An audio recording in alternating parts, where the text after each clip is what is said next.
Olá, o canal Linha de Divisa está chegando no Recôncavo Baiano, no bairro da Graça, ali pertinho do Farol da Barra, para bater um papo, para conversar com a pastora Sônia Mota, da SESI. Por gentileza, Sônia, se apresenta aí, fala para o pessoal o que é a SESI, quem é você, para o pessoal que está nos assistindo. Olá, todos e todas. Um grande abraço carregado do axé de Salvador, na Bahia. Sim, eu sou Sônia Mota, sou pastora da Igreja Presbiteriana Unida e também atualmente exercendo cargos de diretora executiva da SESI. A SESI é a Coordenadoria Ecumênica de Serviço, uma organização ecumênica formada por igrejas cristãs desde 1973, atuando aqui em Salvador numa perspectiva da diaconia de serviço, a diaconia ecumênica para a defesa de direitos. E a partir de Salvador, a SESI atua em todo o território nacional, com vamos dizer assim, não uma preferência, mas com um olhar especial para organizações do movimento popular e do movimento religioso também, para os movimentos de base, com um olhar maior sobre esses movimentos do Norte, Nordeste e Centro-Oeste. Nós apoiamos também organizações no Sul e no Sudeste, mas temos consciência que as desigualdades sociais elas estão mais concentradas na região Nordeste, Norte, Centro-Oeste, então a gente tem um olhar especial para essas regiões. Ok.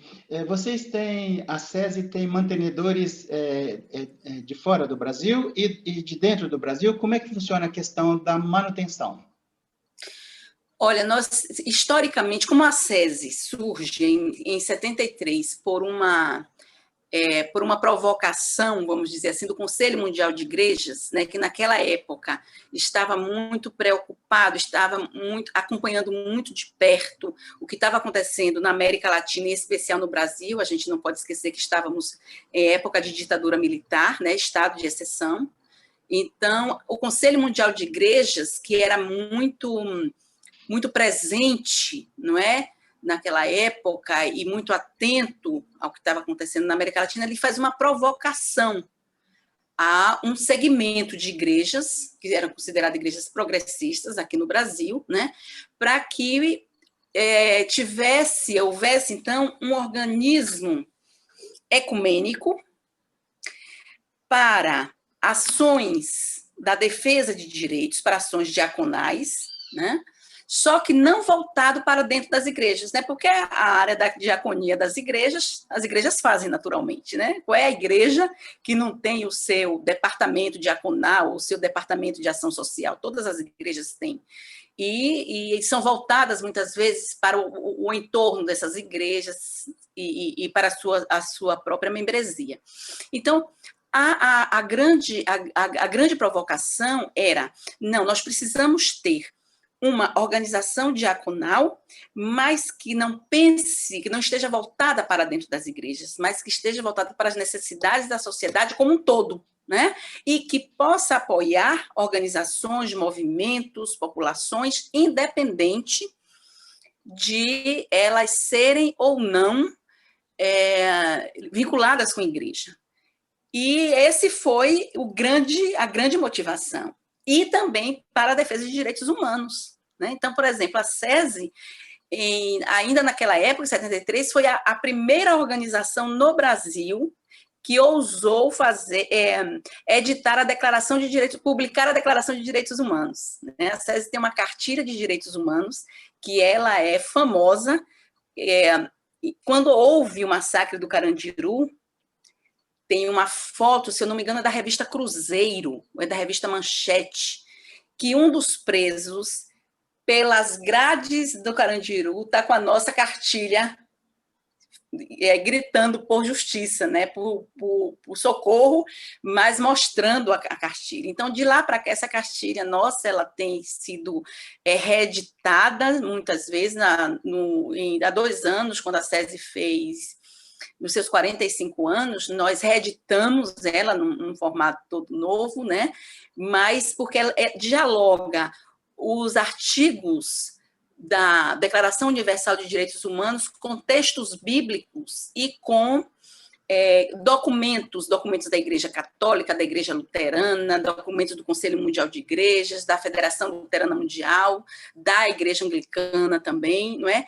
Com documentos que afirmam, né, essa defesa de direitos humanos. Então, esse é um clássico. Então, para você ver que, desde aquela época, então, a gente já atua com essa perspectiva, né? E de lá para cá, isso só se fortaleceu, né? Hoje a SESI tem, das igrejas fundadoras, nós perdemos a Igreja Metodista, né, em 2000, quando a Igreja Metodista tomou um novo direcionamento, não mais ecumênico, né? Então a Igreja Metodista saiu.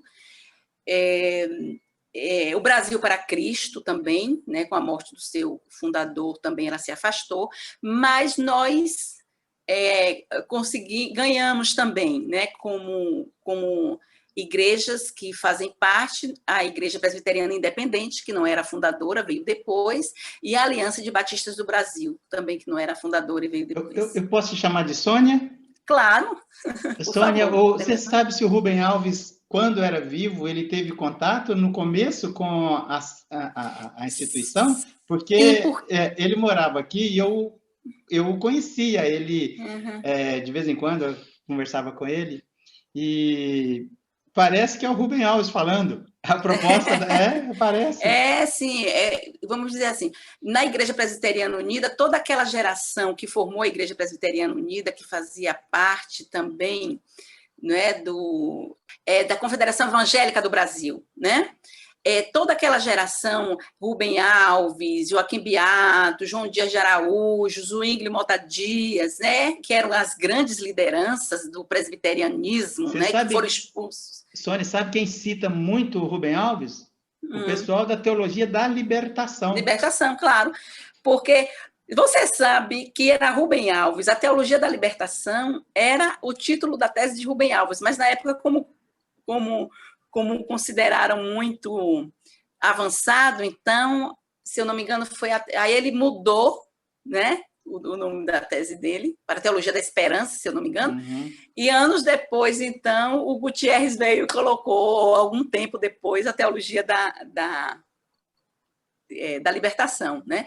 Porque isso é uma coisa, Demerval, que eu acho que se faz uma grande injustiça com o mundo protestante. Quando a gente fala da teologia da libertação, vem logo os teólogos católicos, né? Mas a gente esquece, por exemplo, que no mundo protestante nós tivemos aqui o Richard Shaw, né? Então, se você lê os livros do Richard Shaw, e o que o Richard Shaw fez dentro da Igreja Presbiteriana foi teologia da libertação, né? E ele conseguiu motivar uma série de teólogos e teólogas também, né, que vieram nessa esteira. Então, a gente tem o Rubem Alves, a gente tem o João Dias de Araújo, o Zwingli Mota Dias, né, que beberam dessa fonte e que são teólogos da libertação. Mas, infelizmente, nem o mundo protestante estuda por essa perspectiva. Então, assim, sim, nós temos os grandes teólogos da libertação da Igreja Católica, mas a Igreja Protestante, na década de 50, se nós formos olhar, por exemplo, as conferências do Nordeste, a Conferência do Nordeste de 53, que aconteceu em Recife, né, é só teologia da libertação, meu amigo, só teologia da libertação, né? E ali estavam realmente o Paulo Freire, né, foi um dos preleitores, nós tivemos ali e aí os teólogos também, né? Então, o Joaquim Beato, o João Dias de Araújo, desde na década de 50, nós estamos fazendo essa contribuição. Sônia, e a SESI vem nessa esteira. Ok. Sônia, eu entrevistei a Regina, da editora Saber Criativo, que é Teologia da Missão Integral, TMI, que ela fala que são primos, a Teologia da Libertação e a TMI, inclusive historicamente. É bem interessante, bem interessante. Ela tem uma editora com uma linha editorial, toda ela focada exatamente no seu discurso. Quando você assistir, você vai gostar de ter uma aproximação com ela. Mas, olha, tem tanta coisa que eu quero conversar com você, Sônia, que eu não sei se vai dar tempo de ver tudo. Vamos ver até onde a gente vai. Eu queria que você falasse, estou até esperando, sobre a mulher dentro das igrejas protestantes no Brasil. Olha, eu não vou me arvorar a falar dentro das igrejas protestantes no Brasil, porque o protestantismo brasileiro ele é tão múltiplo, não é?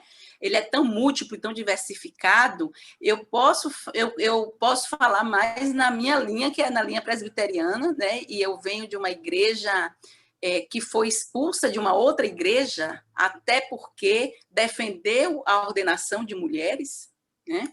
O grupo que defendia, entre outras coisas, a ordenação de mulheres, porque a IPU, quando ela é expulsa da IPB, ali, já no final da década de 60, 71... Sônia, desculpe, falo que é IPU e IPB porque tem evangélico, tem católico, tem ateu, tem de tudo, e que às vezes, eventualmente, não sabe o que é. Certo. Então, eu vou falar a partir da minha vivência dentro da IPU, que é a Igreja Presbiteriana Unida, a igreja de onde eu venho, né? Porque essa história eu vivi na pele. Quando a Igreja Presbiteriana Unida, quando um grupo é expulso da Igreja Presbiteriana do Brasil, ali já no final da década de 60, início da década de 70, e forma a IPU, né? Então, assim, teólogos que defendiam o ecumenismo, né? Que defendiam a teologia da libertação, né? Que é uma proposta de mudança na estrutura política, né? Não é só a mudança do indivíduo, mas é uma mudança de estrutura política, porque nós entendemos que é preciso mudar as bases sociais, né, para que o indivíduo também tenha a sua vida transformada.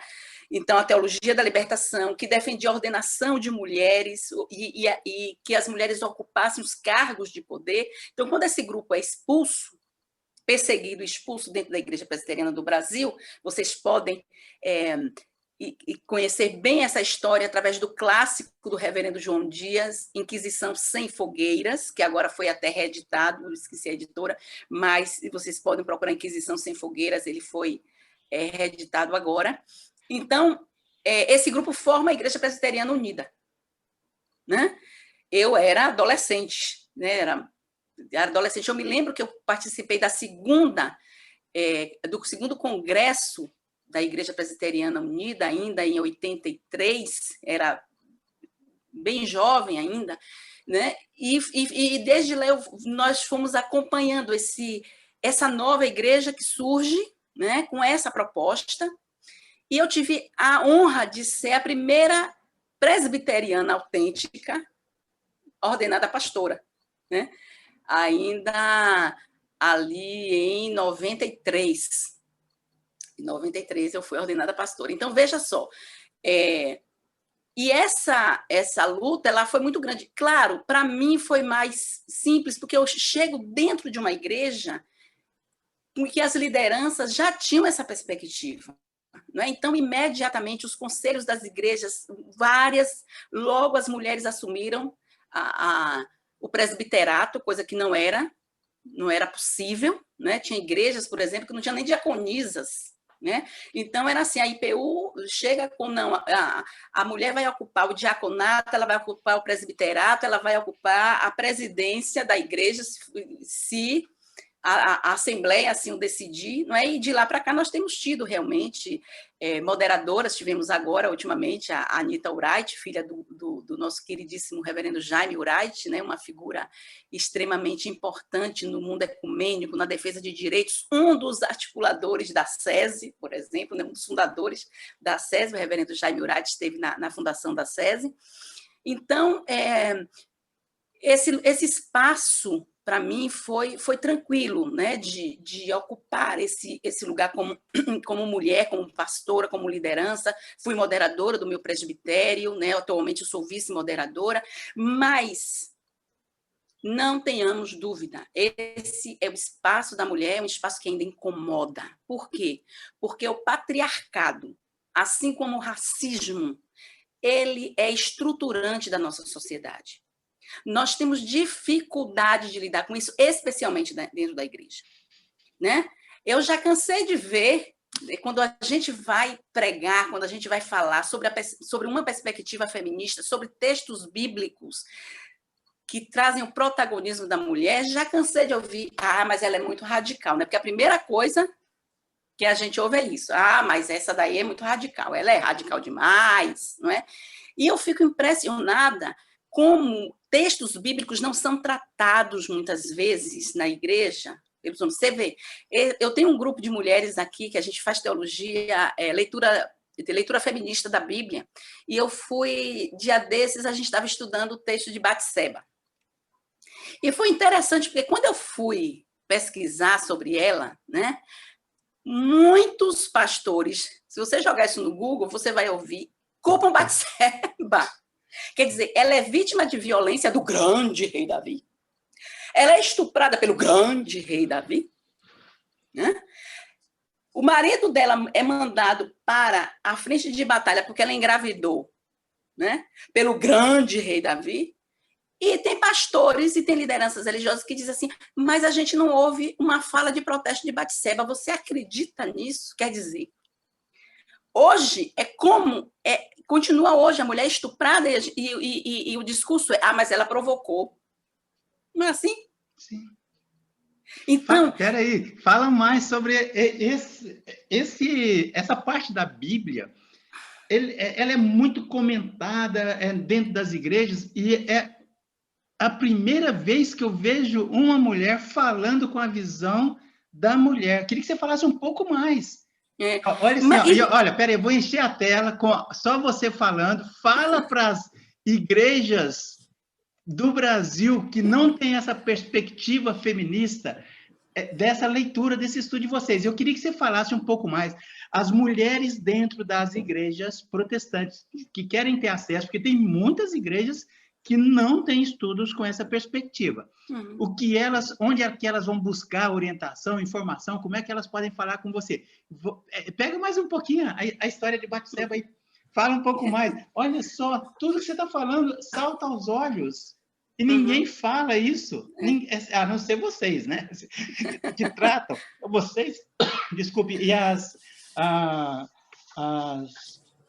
igrejas que têm essa perspectiva da teologia feminista, que ela fica à margem da maior parte das igrejas. Fala um pouco mais. Mas, olha, tem vários textos, é muito interessante, porque assim, na Bíblia tem vários textos extremamente violentos contra a mulher. Né? Nós temos estupros dentro da Bíblia, né? O estupro de Diná, o estupro de Tamar, o estupro da própria Batseba, né? São textos que, quando eu li com minhas mulheres, elas disseram, mas a gente nunca viu esse texto. Né? Eu digo, vocês já viram alguma pregação sobre esse texto? Não. E é impressionante, né? São textos extremamente violentos contra as mulheres, muito violentos.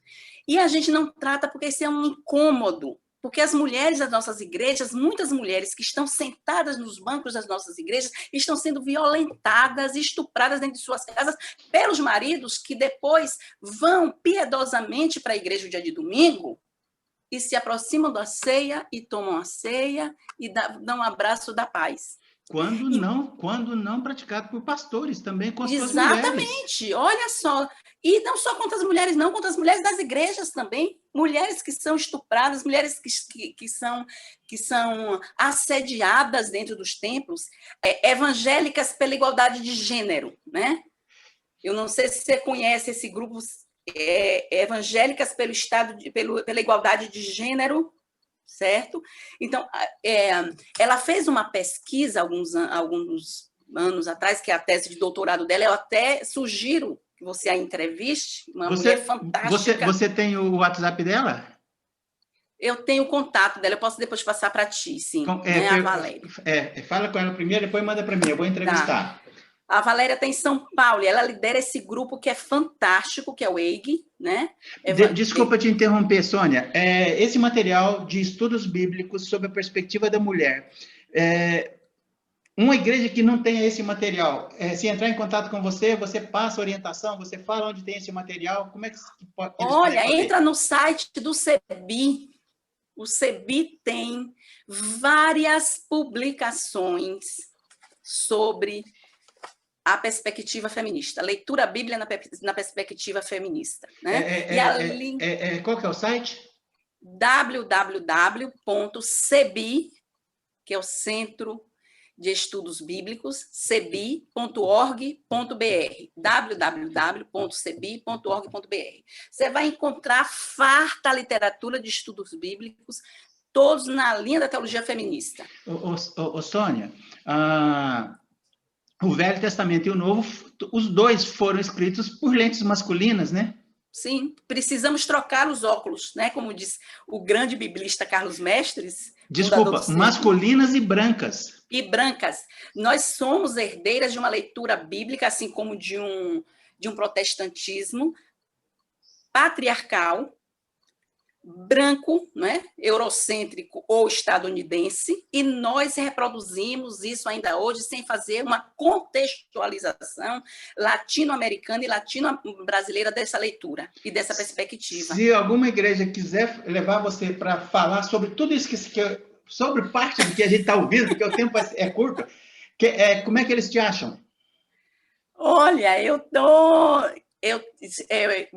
meu e-mail é Sônia G. Mota, G de gato, Mota, com texto, @uol.com.br.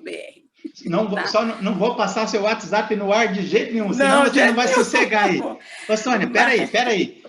Você falou da perspectiva, assim, nós falamos do fato de que a Bíblia foi escrita por lentes masculinas e brancas.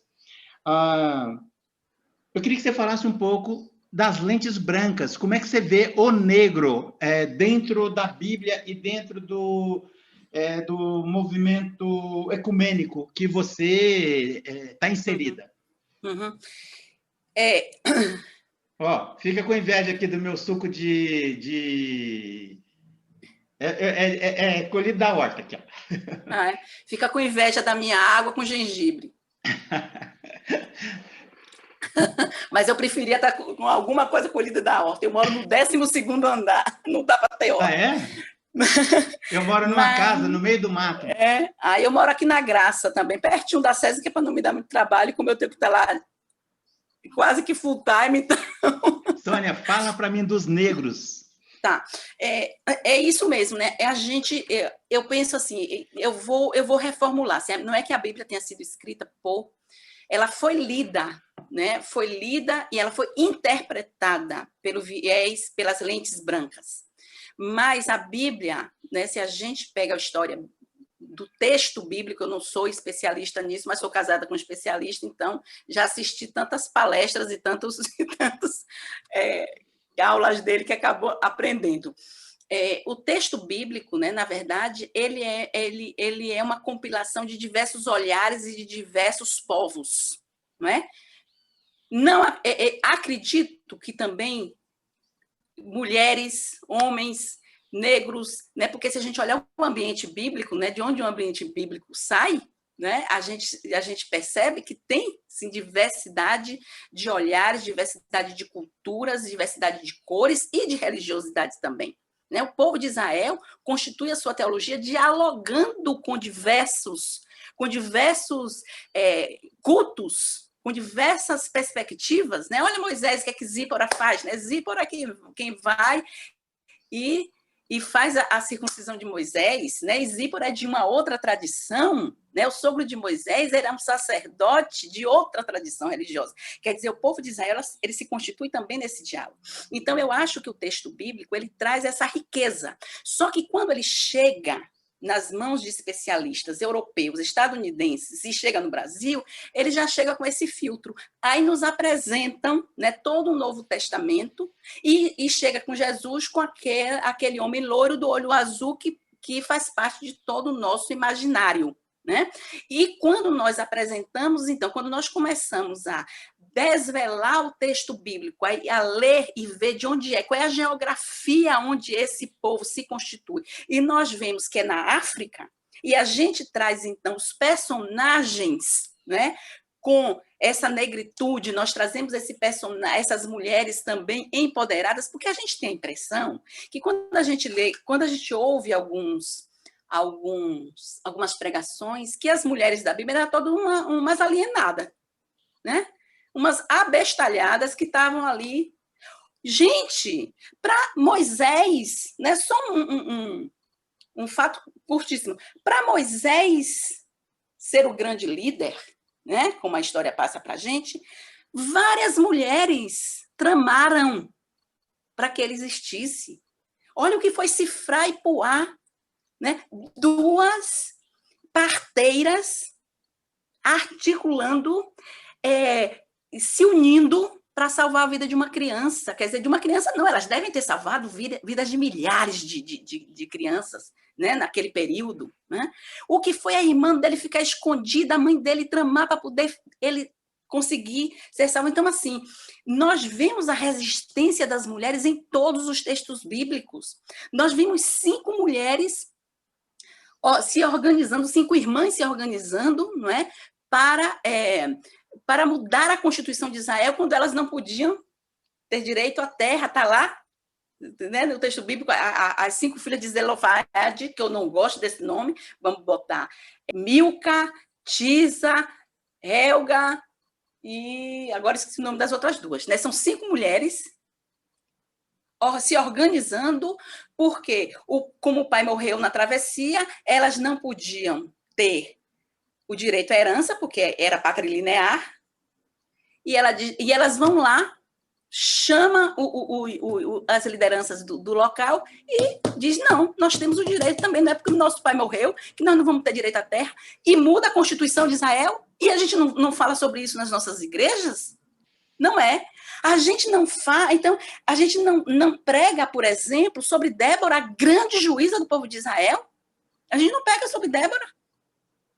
Dificilmente a gente ouve uma pregação sobre a grande mulher que foi Débora, ao ponto do rei dizer, eu só vou para a guerra se você for comigo. Né? Então, assim, e as matriarcas todas, né? As matriarcas todas. E, então, assim, não é que as mulheres não tinham protagonismo. Claro, era uma situação, um contexto patriarcal, mas que, como sempre, a resistência das mulheres vem das suas articulações, né, para sobreviver, das suas articulações para também ser protagonistas. Mas a gente não lê a Bíblia nessa perspectiva. Muito, muito interessante. Deixa eu mudar um pouquinho o rumo da prosa, depois a gente volta aqui em outras questões, ou não. Tem tanta coisa para conversar. Eu estou com inveja desse teu negócio aí, viu? É água de coco? Não, é água pura mesmo, mas é com gengibre. Água com gengibre. Ô, Sônia, fala um pouquinho sobre o ecumenismo aí em Salvador, a relação com as religiões de matriz africana e as igrejas protestantes. Eu estou muito curioso com isso. Como é que se dá isso no dia a dia? Como é que acontece? Olha, embora a gente esteja numa cidade com maioria de população negra, né, e também onde o culto afro é muito forte, como em outros estados também, eu acho que a Bahia se ressai mais assim. Nós temos um diálogo, o movimento ecumênico aqui em Salvador, que é o CEBIC, o Conselho Ecumênico Baiano de Igrejas Cristãs, e do qual a SESI também faz parte, nós vamos para além do ecumenismo, né? Porque lato sensu, quando se fala em ecumenismo, as pessoas pensam logo, o ecumenismo é entre igrejas cristãs, tá? Lato sensu é entre igrejas cristãs, que aqui, inclusive, se a gente olhar o CONIC, né, é formado por igrejas cristãs. Mas nós temos insistido muito que precisamos ir além do ecumenismo e do diálogo interreligioso, não é? Porque isso faz parte também da pluralidade de onde nós vivemos, né? E quando o fundamentalismo religioso, ele não permite que você admita que outras pessoas tenham outras formas de cultuar, de ter sua fé ou de não ter fé nenhuma.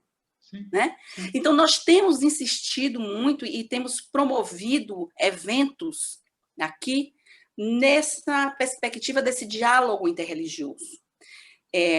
Compreendemos, acho que faz parte também da autenticidade cristã ou da autenticidade de quem parte para o diálogo interreligioso, dizer assim, não, nós não somos todos iguais. Nós temos diferenças na nossa teologia, na nossa eclesiologia, na nossa liturgia, né? Mas queremos também permitir-nos existir e permitir que o outro exista. Porque a pluralidade, a diversidade, para mim, né? Enquanto pastora, enquanto mulher cristã, enquanto militante do movimento ecumênico, que fui convertida ainda no meu estudo, quando eu entrei para a teologia em 88, que eu milito no ecumenismo, né? Eu quero acreditar, eu acredito que sim, também, vontade divina. Né? Eu quero acreditar que o sopro do Espírito sopra onde quer. Porque a partir do momento em que eu digo, o sopro do Espírito sopra onde quer, mas ele quer soprar só aqui dentro do mundo cristão, aí não é mais sopro do Espírito. Aí eu já peguei ele, já rotulei ele, disse, você é meu, é propriedade minha. Né? Enclausurou o sopro do Espírito. Enclausurei o sopro do Espírito, meu irmão. Então, eu quero acreditar que o sopro do Espírito, que Deus, ele é tão, que a divindade, né, é tão maior do que isso que nós acreditamos, sabe? E tão misericordiosa e tão amorosa, né, que é capaz de extrapolar os limites do cristianismo. Sim, para mim, né, Sônia, pastora da Igreja Presbiteriana, né, eu sou cristã. Eu sigo Jesus Cristo e tenho nele a minha inspiração.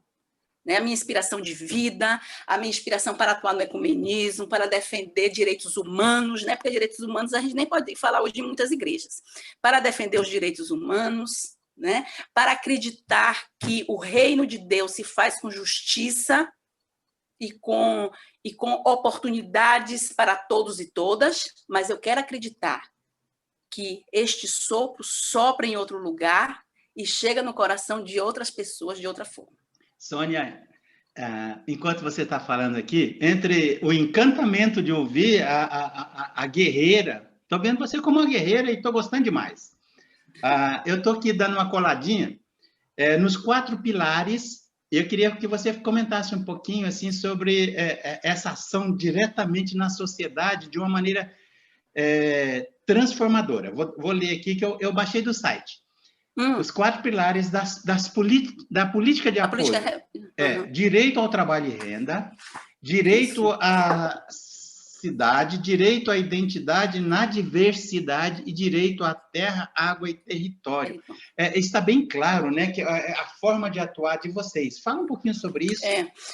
A SESI, como a SESI atua, vamos dizer assim, apoiando uma diversidade enorme de movimentos, digo, porque a missão da SESI é justamente essa. A estrutura de pessoal é muito grande da SESI? 23 pessoas. Eu imaginei que tivesse, porque é muita coisa, né?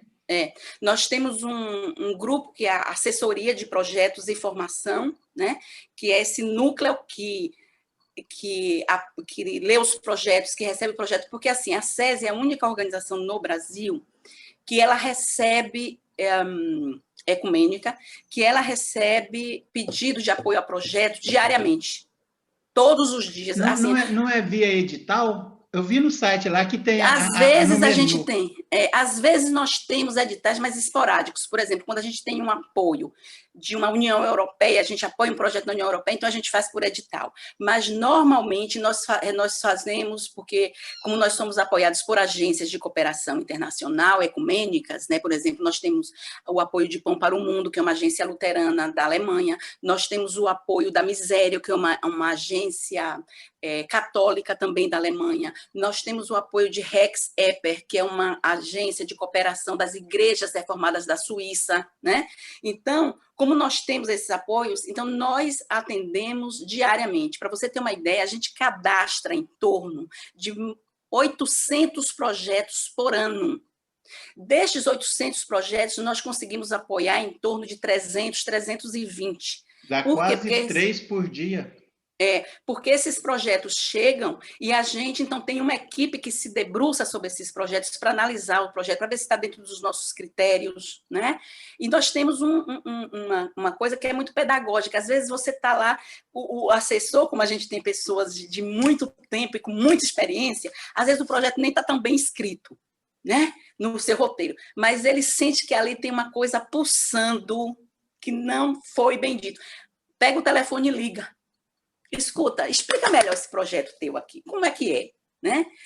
E aí, às vezes as pessoas mandam de volta e a gente apoia. Isso é uma alegria muito grande, né? E a gente vai acompanhando, porque assim, a SESI não é só uma agência que apoia projeto. Olha, o projeto está apoiado aqui, vai, me mande o relatório e pronto, né?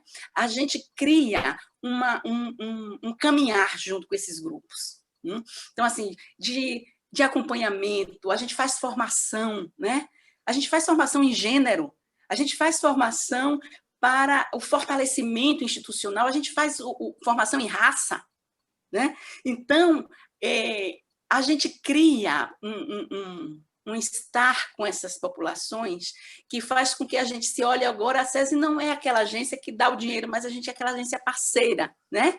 Então, os movimentos sabem hoje que quando eles estão numa luta, eles podem contar com a SESI, né? Então, a gente vai junto.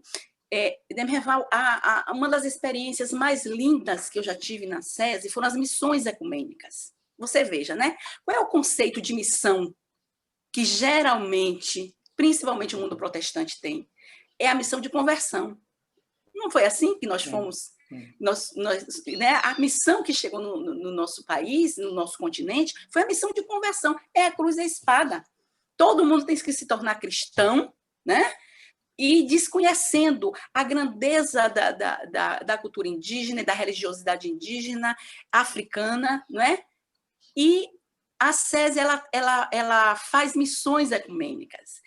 E era uma das experiências mais lindas, quer dizer, quando um território está em forte conflito, nós reunimos lideranças religiosas e vamos em solidariedade. Essa é a missão. Né? Não para conversão, mas para apoiar o grupo com seu direito de seu modo de ser, de seu modo de cultuar e o seu direito de fazer os enfrentamentos.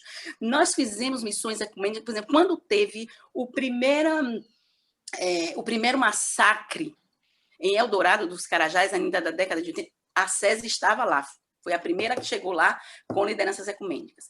Depois nós fizemos, desde que eu estou na SESI desde 2013, não tenho muito tempo assim, nós fizemos já 4 missões ecumênicas. Nós fizemos 2 vezes junto aos Guarani Kaiowá, no Mato Grosso do Sul, massacrados pelo agronegócio, imprensados entre gigantes, e os Guarani Kaiowá tentando sobreviver. Nós fizemos 2 missões ecumênicas, 2015 e 2016. Nós fomos com grupos religiosos, fomos em apoio aos Guarani Kaiowá e apoio ao CIMI, que é o Conselho Indigenista Missionário, que faz um trabalho que estava sendo criminalizado. Nós conseguimos fazer uma missão ecumênica dentro da Assembleia Legislativa de Campo Grande, né? E onde nós levamos os indígenas para reivindicar os seus direitos.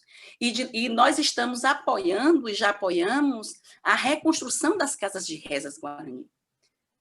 Né? Por quê? porque tira a espiritualidade guarani. Você queima uma casa de reza guarani, você desarruma espiritualmente aquele povo. Isso é uma crueldade enorme, é o que fizeram com as pessoas de África que vieram para aqui para serem escravizadas, né? Como diz a grande Makota Valdina, nós não somos escravos, nós somos reis e rainhas que vieram de África para sermos escravizados no Brasil, né? Então, assim, foi o que fizeram, quer dizer, tirou a família, tirou a língua e tirou a espiritualidade.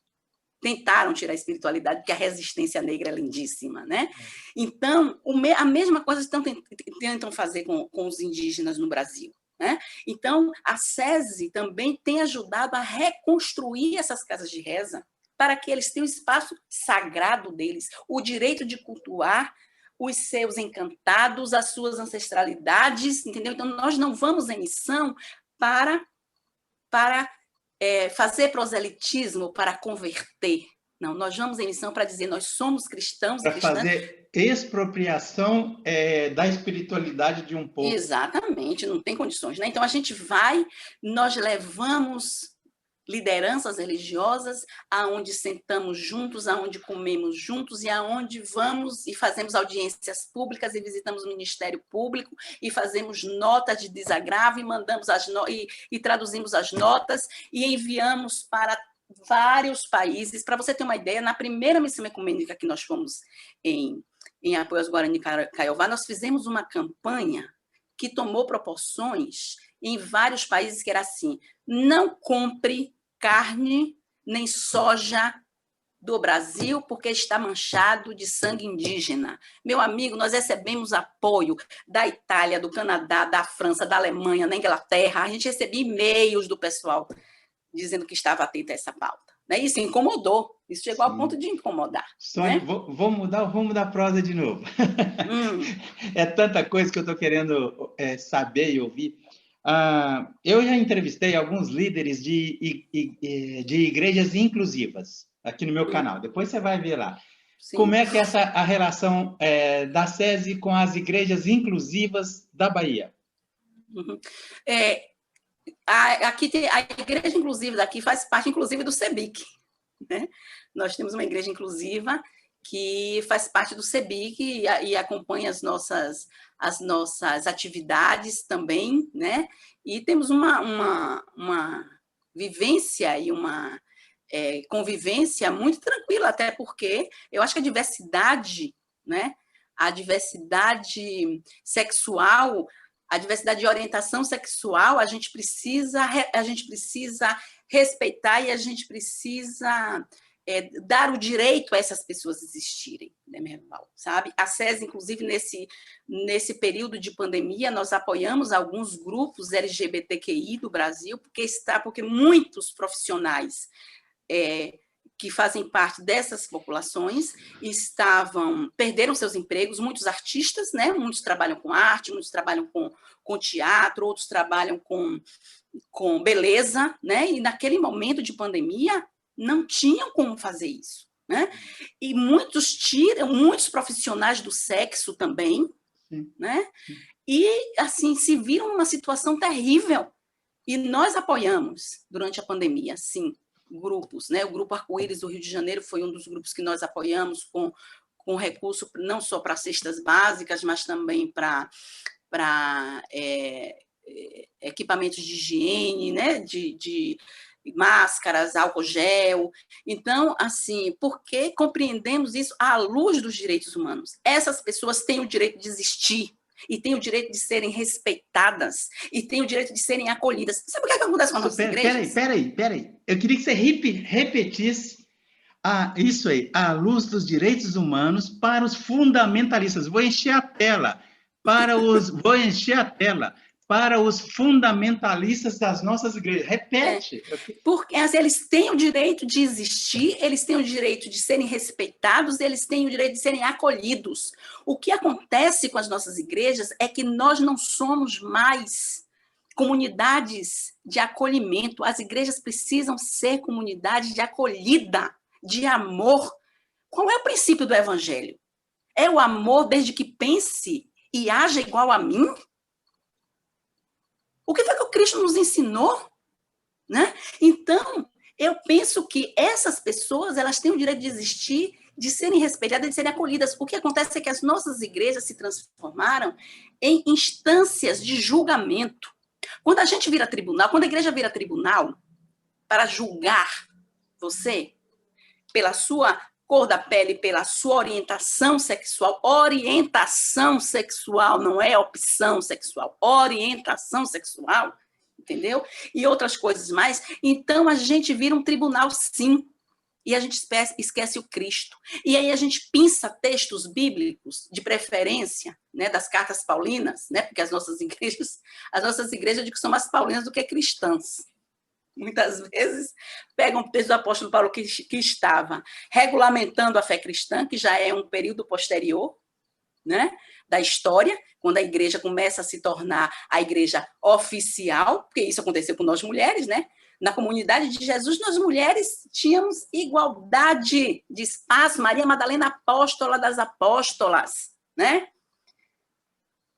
Marta e Maria, discípulas, tendo a igreja na casa delas. Vamos ler o livro da grande teóloga Fiorenza, a igreja na casa delas, né? A origem do cristianismo, as mulheres ali em igualdade de direitos. Olha a Lídia era uma liderança de uma comunidade cristã na casa dela.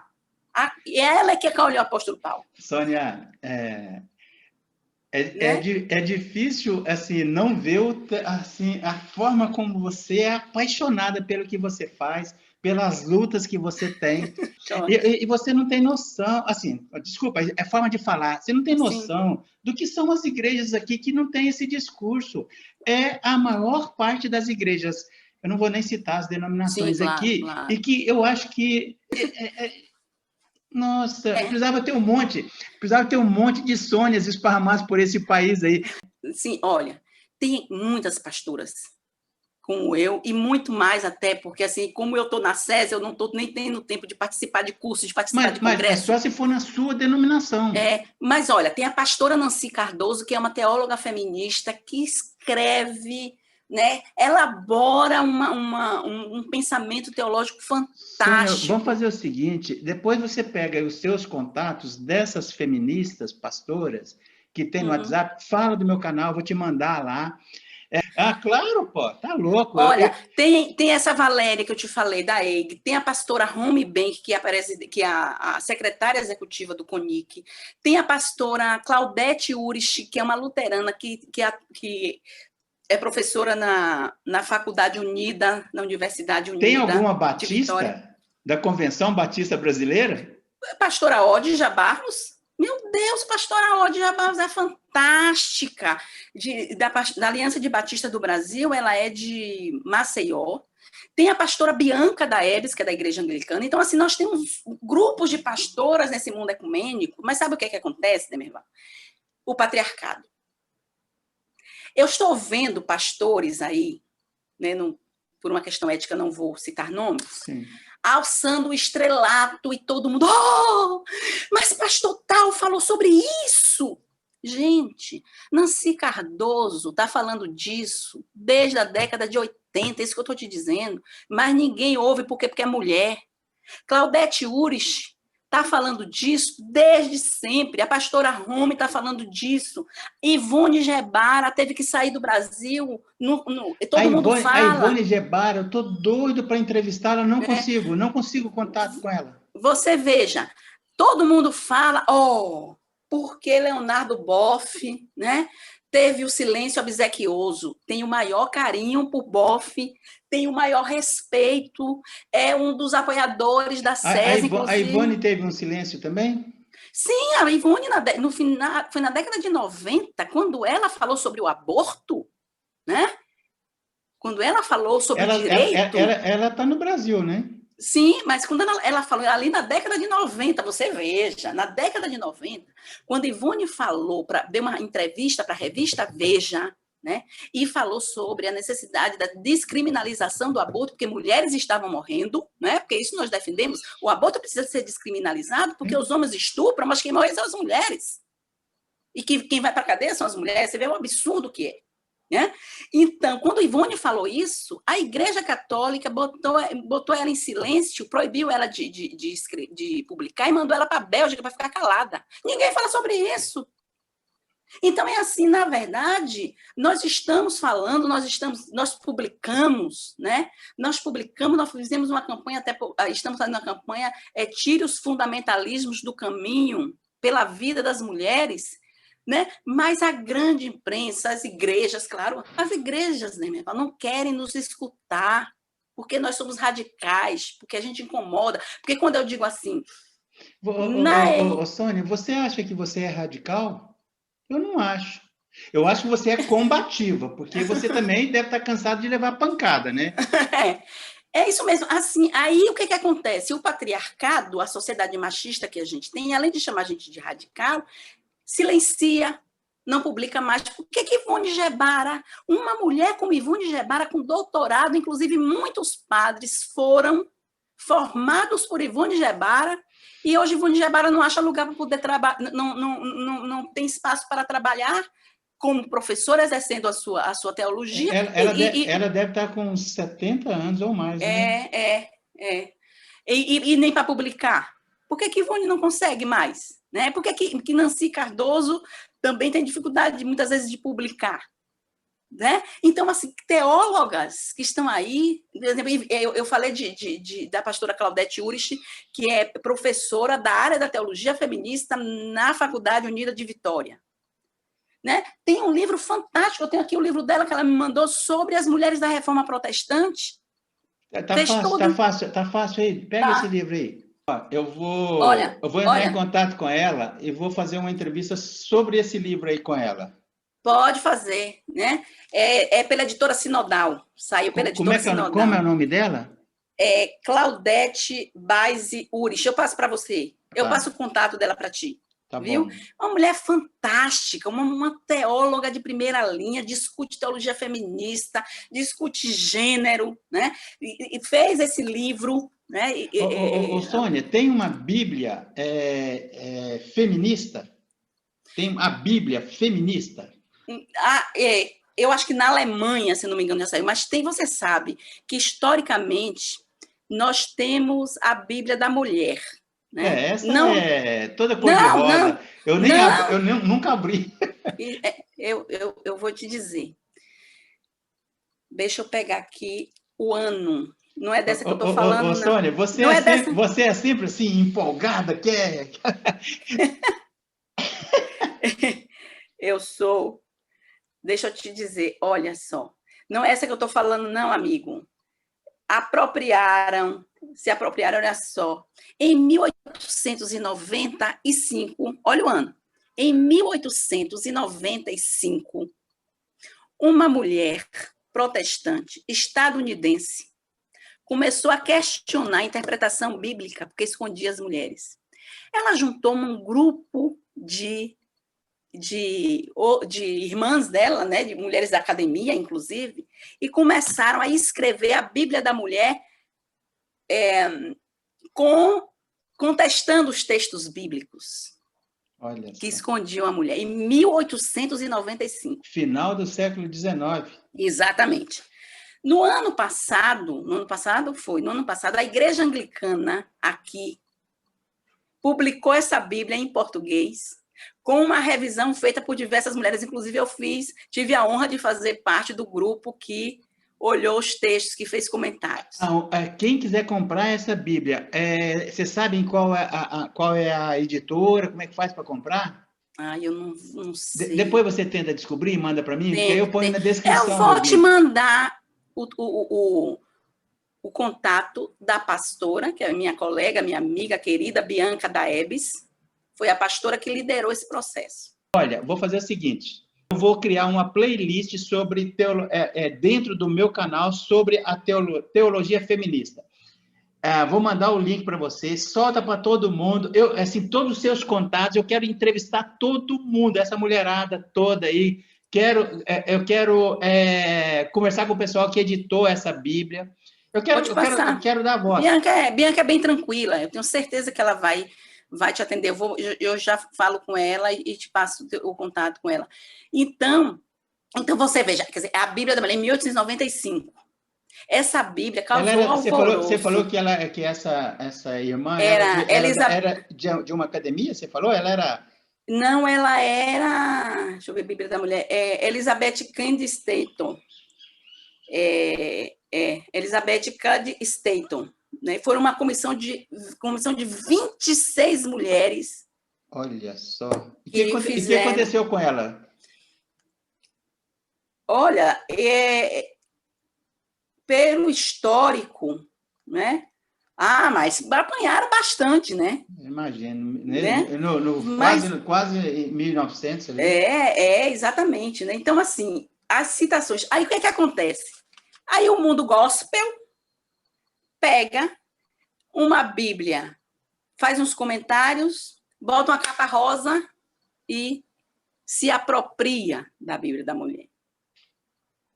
Né? Já desses eu entrei numa livraria para comprar uma Bíblia e quando eu entrei, a vendedora veio logo, a senhora quer uma Bíblia rosa? Eu digo, não, minha filha, eu tenho pavor a essa Bíblia. Eu digo, não, quero não, eu tenho pavor a essa Bíblia, quero não. Né? Sônia, é impressionante como o sistema patriarcal silencia e coloca na penumbra a voz da mulher, né? Tudo isso que você está falando, para você ver, tudo isso que você está falando não chega nas igrejas batistas nem de longe.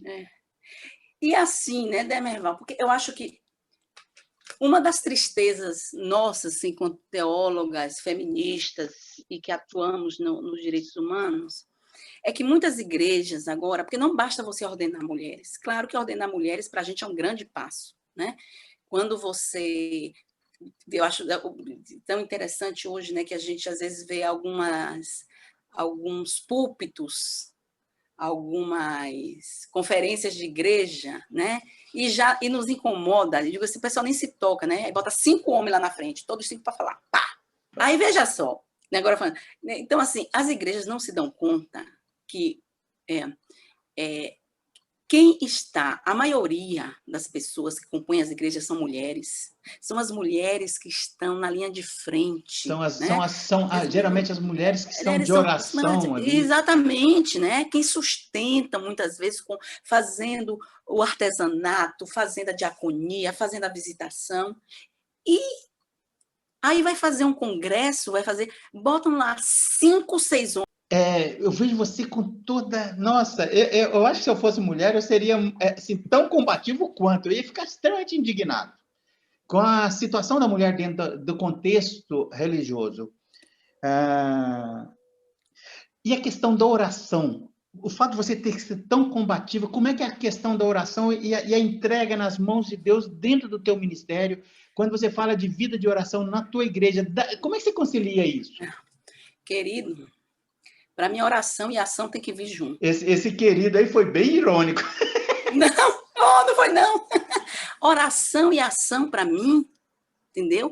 Para mim, são os 2 lemes do mesmo barco. Para eu ter forças, para eu ter resistência, para eu ter até misericórdia diante de algumas situações que chegam, eu estou nas... misericórdia diante dos algozes, homens brancos. Eu tenho que estar nos braços dessa divindade que me acolhe, que me dá força. Acho tão legal você falar divindade, acho tão legal. É verdade, Ou eu vou estar nos braços dela, dessa divindade que me acolhe, que me dá forças, ou eu não vou conseguir. Porque a gente tem que lutar todos os dias, nós mulheres, e eu me autodenomino como mulher negra ainda, né? Claro, tenho consciência que tenho privilégios, porque a melanina da minha pele ela é mais clara, mas eu sou da raça negra. Então, assim, mulheres... Um dos seus pais era negro? Sim, minha mãe, né? Então,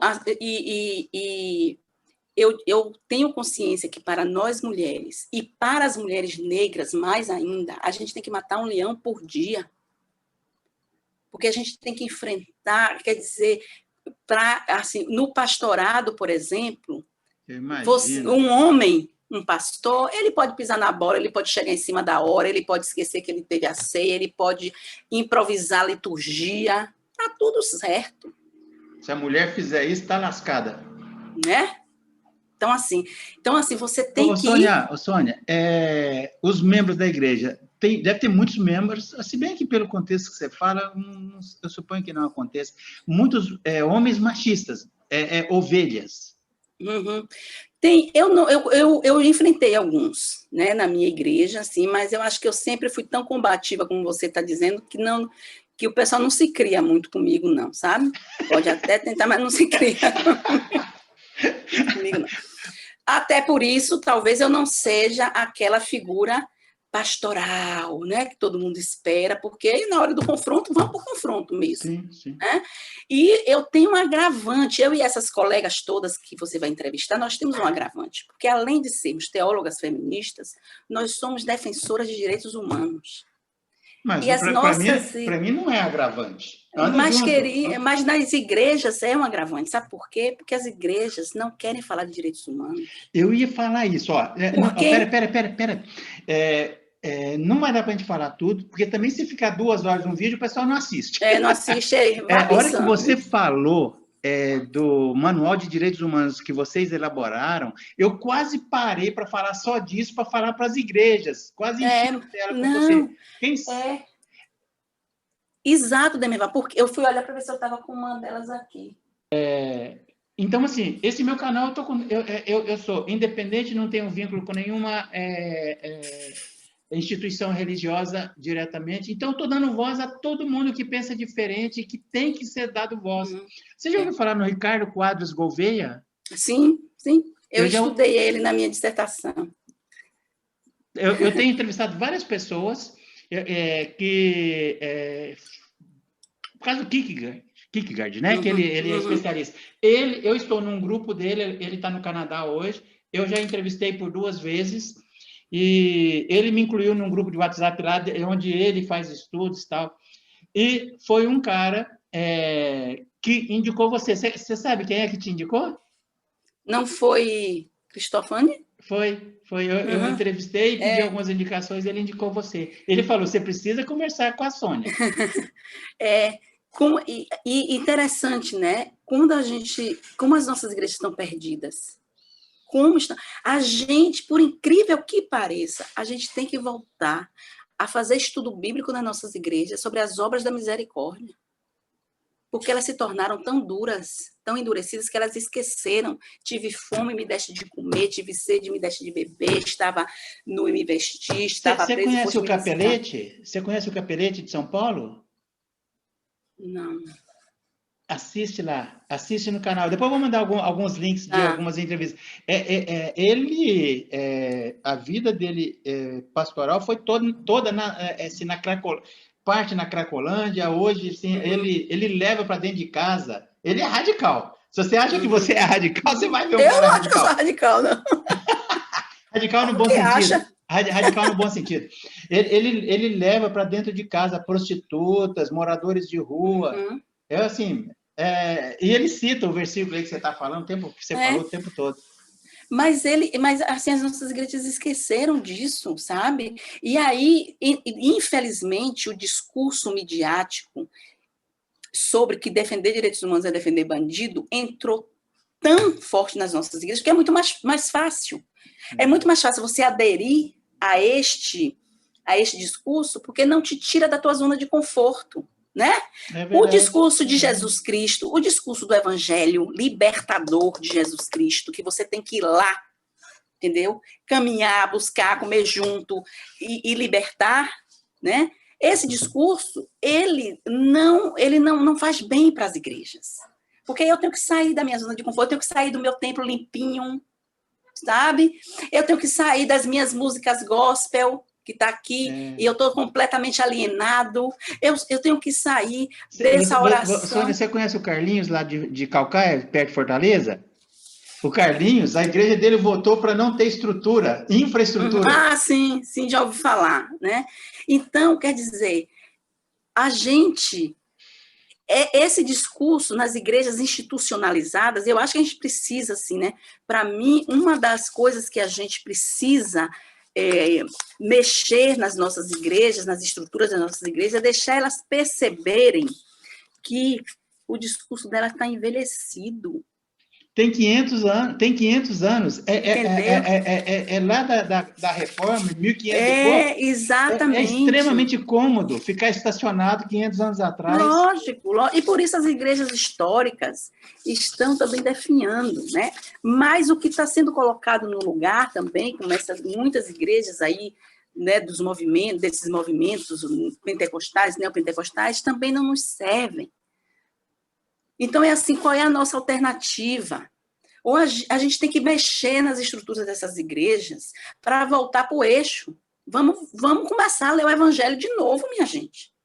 Vamos começar a ler o evangelho de novo. Vamos descobrir que a estrutura eclesiástica ela não é tudo, porque além da estrutura eclesiástica, a gente precisa dar o testemunho do reino de Deus. O que é o reino de Deus, afinal de contas, para a gente? O que é o reino de Deus, afinal de contas, para a gente? Né? E isso a gente tem que falar o tempo todo nas nossas igrejas, porque senão a coisa se acomoda do jeito que está. E alguns desafios eu acho que a gente tem, sim, que colocar para as igrejas, né, que eu penso que o primeiro desafio do testemunho cristão no Brasil, primeiro, é reconhecer a existência da pluralidade religiosa. Né? E aí você... Tem uma dificuldade enorme, enorme no meio histórico, enorme, né? Uma resistência da parte significativa de pessoas cristãs em aceitar, né, que as diferentes tradições de fé, elas se complementam e elas fazem parte do contexto brasileiro, né? E entendê-las não como uma ameaça.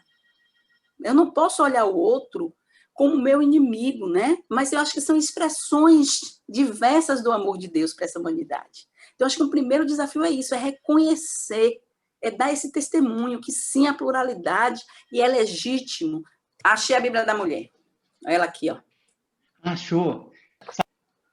Sônia, infelizmente o nosso tempo está se esgotando, porque também a gente não pode ficar 24 horas conversando, embora para mim seria motivo de um prazer enorme, para que eu pudesse trazer aqui para o Sudeste, para as igrejas históricas que desconhecem a teologia feminista e espante você, há um desconhecimento muito grande, há uma barreira, um silêncio que blinda as igrejas e não permite que chegue. Então, eu gostaria que você falasse quais seriam os desafios para a igreja cristã nesse momento, e gostaria que você falasse mais uma vez e mostrasse a Bíblia que foi escrita em 1895, com os comentários feministas. Pode começar com a Bíblia e depois falar dos desafios, tá bom? Para você ver como nós elaboramos esse pensamento há muito tempo, né? Então, nós temos essa Bíblia aqui que foi reeditada agora pela Igreja pela Igreja Anglicana do Brasil, né? Então, a pastora Bianca Daebes, que é uma pastora anglicana, foi a organizadora, a Bíblia da Mulher, né? Então, reeditaram aqui no Brasil, mas nós temos uma farta literatura feminista, né? Com análise feminista. Temos teólogas, biblistas feministas, não é? Que nos ensinam, que nos provocam, que nos traz o texto bíblico de uma forma contextualizada. Não vou dizer aqui o nome de cada uma delas, porque posso correr o risco de esquecer de algumas, mas, por exemplo, o CEBI, né, o Centro de Estudos Bíblicos, tem uma vasta literatura na área da teologia feminista, a editora Sinodal tem publicado também na área da teologia feminista, então acho importante nós conhecermos, nós citarmos, nós estudarmos essas teólogas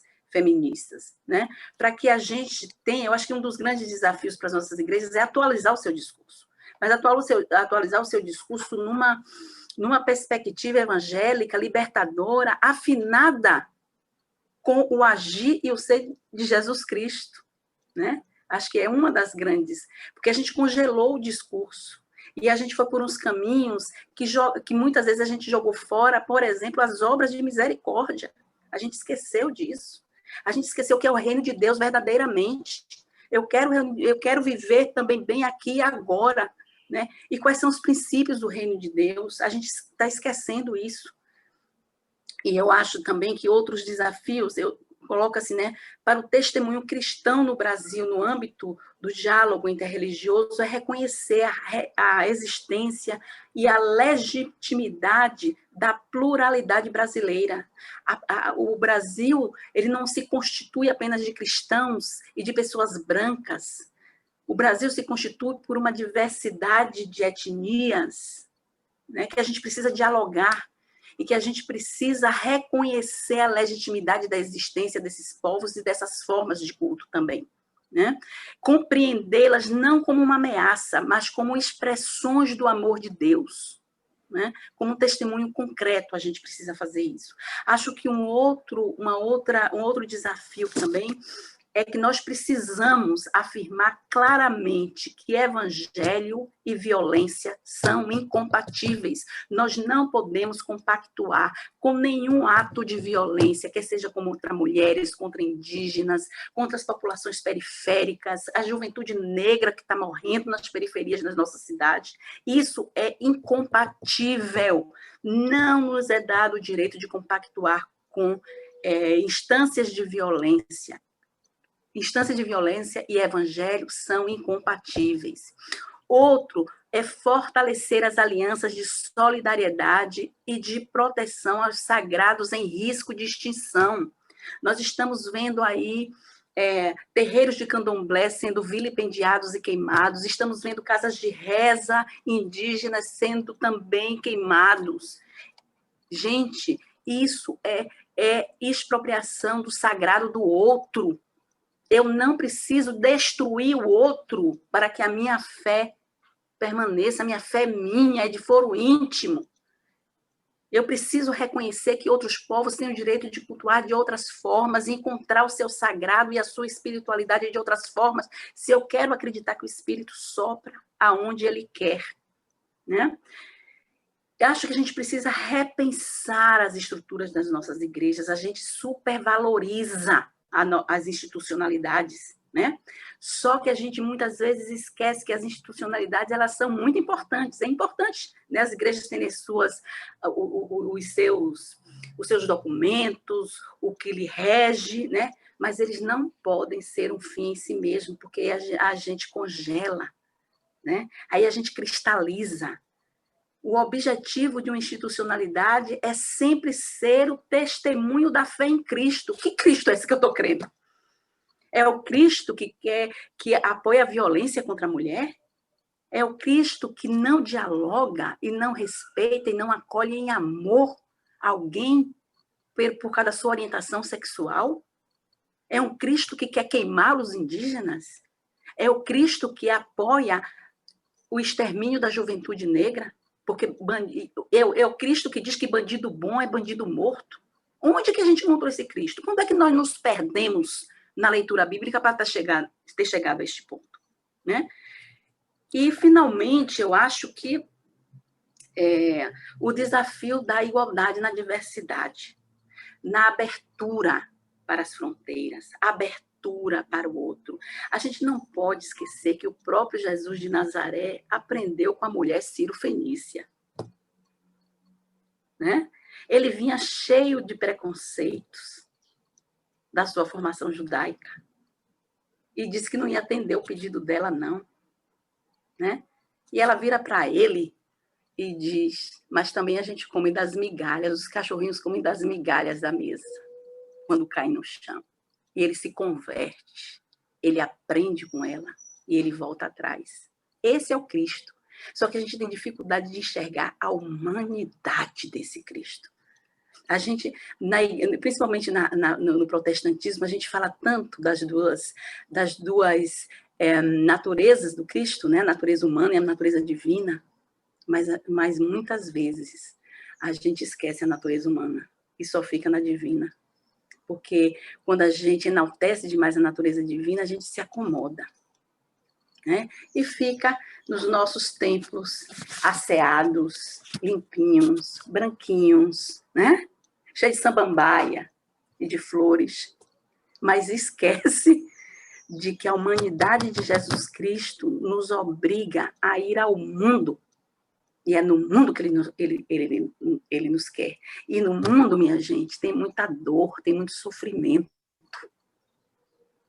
E nós precisamos dar nosso testemunho lá. Eu soube de uma igreja, não sei onde, que disse que quando você termina o culto, que você vira atrás, assim, quando na porta de saída diz assim, agora começa o verdadeiro culto. E é verdade. O verdadeiro culto não é a gente cantando, orando, né, com essas, chegando a as raias do emocionalismo, né, a gente vê aqueles cultos e tal. É tudo muito bonito ali, né? Agora, eu quero ver você agir como cristão da porta para fora. Quando você encontra aquele que está sofrendo, quando você encontra a mãe solteira que está ali precisando dar comida no seu filho, e com a campanha, né? Fique em casa como? Se proteja como? Quando a maioria, né, mora num quadrado com 8 pessoas, sem água. E aí, o que a gente está fazendo? A mulher que está sofrendo violência doméstica, o indígena que está tendo suas terras expropriadas pela ganância do capital. O que está acontecendo com os indígenas, né? Com as grandes mineradoras, com as grandes hidrelétricas invadindo, acabando com as populações que têm o direito de viver, plantar plantar o seu roçado, viver do seu roçado. Olha Brumadinho, olha o que está acontecendo no Cerrado, com as populações do Cerrado, olha o que está acontecendo com os indígenas todos do nosso país. É aí eu quero ver qual é a mensagem cristã que a gente tem e qual é o reino de Deus que a gente está pregando. Ok, Sônia. Eu quero te agradecer por separar esse tempo. Nós gravamos, para você que está nos assistindo, numa manhã de sábado, e a Sônia gentilmente separou um tempo para conversar com o canal Linha de Divisa. Então, Sônia, muito obrigado. A gente volta a se falar, tá bom? Eu é que agradeço, foi uma honra e um prazer fazer parte aí desse teu projeto, que agora é seu projeto de vida, não é? Levar vozes É verdade. diferentes. Eu quero agradecer muito e dizer que fiquei muito honrada por ter sido escolhida por você para participar deste programa. Muito obrigada, gratidão. Tá joia, um abraço.